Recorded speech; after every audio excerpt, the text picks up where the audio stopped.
Welcome to the next section of our Kanban University Fellow Program. I'm Todd Little, Chairman of Kanban University, and today I have the privilege of introducing Dave White. Congratulations, Dave. Thank you very much. Congratulations, to be a fellow. Why don't you tell us a little bit about yourself? Well, I guess the simple, easy stuff is I'm a dad, two awesome young men. I'm a significant other. I have an awesome partner in that sense. I love outdoors, love sports, so I like to keep busy that way. From a Kanban perspective, I think I've been involved for quite a long time now, and I'm excited to continue to be a part of this community. All right, well, great. So can you tell us a little bit how you got introduced to Kanban originally? Yeah, well, sometime around 2008 or 2009, I was working for a consulting firm here in Calgary, and one of the guys put up this board. And I was already in the agile, the traditional agile space, Scrum and all that stuff like that. And so this looked like a team board. We said, no, this is a Kanban board. I'm like, oh, wow, interesting. So he showed it to me a little bit, but he didn't, it was pretty early days. And it's like, okay, well, that was, it's interesting, but I have my agile stuff to do. And then I changed firms in 2011. And then I was presented with an opportunity to go to David's masterclass in Washington, D.C. And, I had run into challenges that Scrum and those kinds of things couldn't answer. And so I jumped at the chance. Like, I remember this Kanban stuff from several years ago, and I think it might be applicable now. And so I went, and ever since then, it's been full steam ahead. I went to the master class in September 2011, and then I went to Source Dunen in Amsterdam for the formation of what was Lean Kanban University at the time, which is now Kanban University. So I've been incredibly fortunate to be a part of this since the very beginning. Yeah, that's great. As you've been here for a long time, as we're celebrating our 10th anniversary of Lean Kanban University, not Kanban University, which was founded in 2011. How would you say that the community has evolved over these past 10 years? You were there in the beginning there.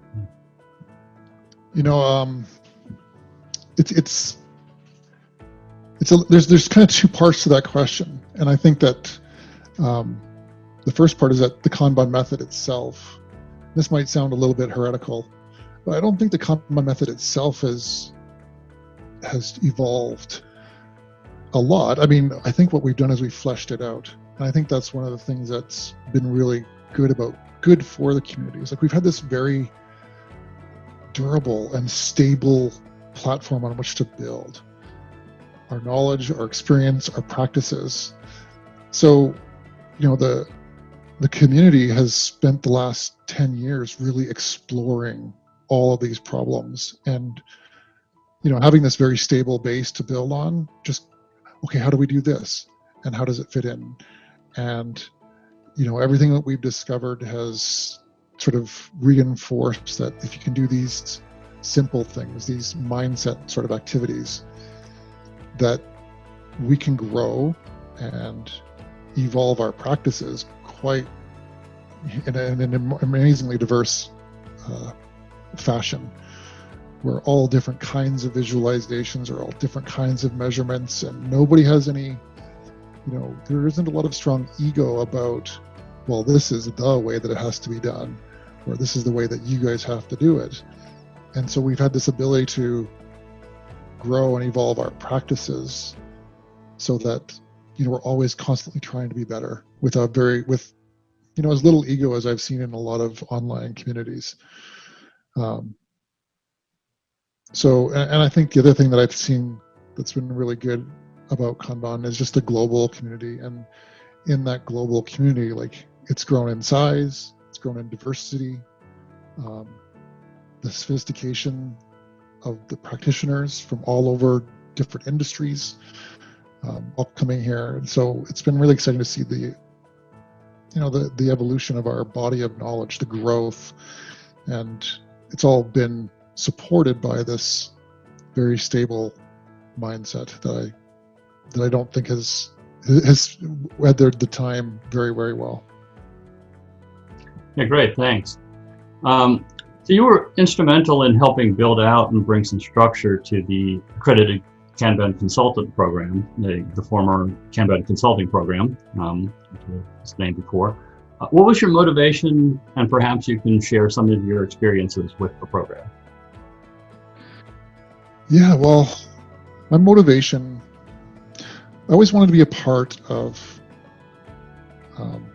Lean Kanban in some fashion. I saw that it was an organization that was trying to build something, and I wanted to be an active participant in Lean Kanban University. But it was a small company, a small business. It didn't have enough room for more employees. And the KCP program provided me an opportunity to get involved in a direct fashion without having to worry about being an employee or whatever, but still having that ability to act directly and try to grow Lean Kanban University. As a company that is trying to solve industrial problems. So I had a lot of friends and colleagues that I had got to know and work with, and in the Kanban community, and I thought if I could work directly to improve their lives and improve the organization that was helping to serve them, which in turn helps us serve the industries that we're working in much better.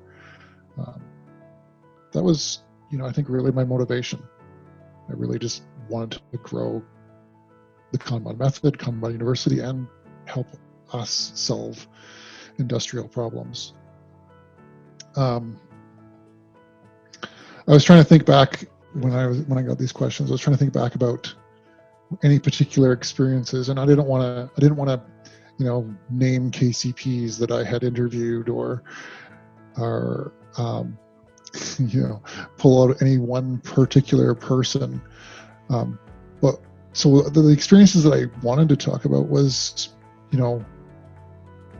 there's two that I thought were valuable. And one was that the KCP program was a volunteer Kanban community that was trying to build us. There were a lot of people, not just myself, who were involved in growing the KCP program.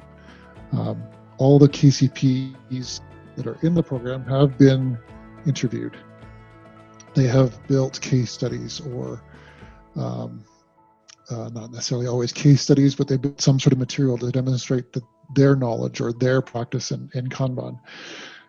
And so all of those people's material was reviewed, all of those people were interviewed, and all those people's interviews were discussed, sometimes for a long time. It required a lot of time and effort by all the KCPs that had come before them. And so the volunteer community of KCPs was a really valuable experience for me. People gave time, their effort. Sometimes it was non-trivial, and they were all being a part of growing this program. The other experience that I think was valuable to me was just watching the applicants themselves who were trying to become KCPs. They had all attended a master class, were all empowered and became passionate about this, and they wanted to grow and be recognized as having grown, and find a collection of peers that they could say that they were part of this group that was maybe leading or trying to grow specific practices within our body of knowledge. And the determination that some people had, I saw case studies that were 40 pages long that would have taken months for people to write. We had interviews that were easily in excess of an hour at a time, and there was always the prep work prior to the interview itself. And then we sometimes, luckily we were saying, yeah, you've passed this vetting process. Thank you very much. You're a KCP now. But there were some times when we had to say, you're not quite ready. And the determination that I saw in those people saying, okay, I still want to do this.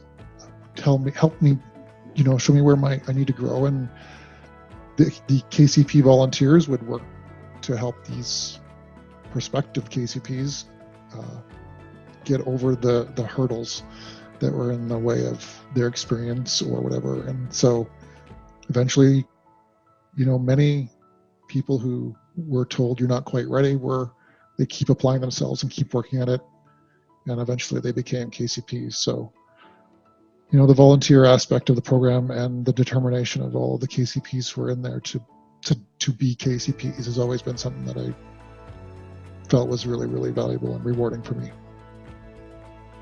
Yeah, that's great. I think it's a dedication of a lot of people, including the applicants themselves, to keep that at a high level, to keep the program at a high level, and to be meaningful. And so there's only a few of them. There's only we keep a growing community, but we want to make sure that it's something to aspire to and it represents something.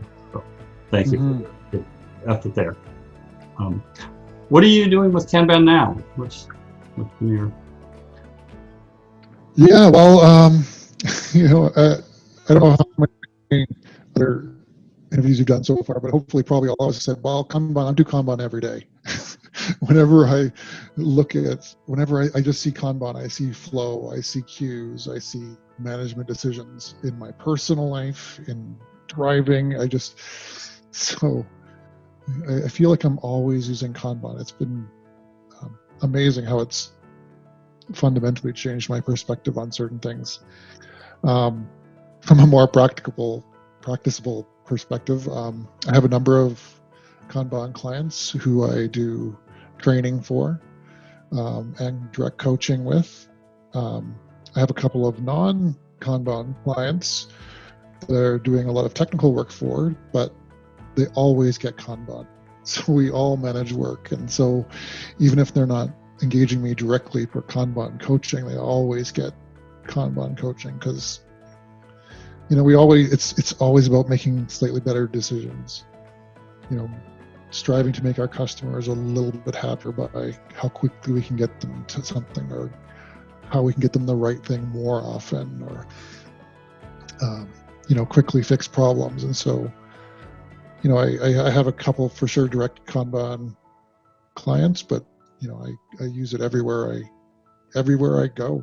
It seems to seep in and change my perspective. Oh, great. What are some of the things you value the most about the Kanban University community? I think the thing that I value the most about the Kanban community is, well, it's kind of like two parts. The fact that it's constantly trying to innovate. We're trying to constantly make what we knew obsolete. There's very little that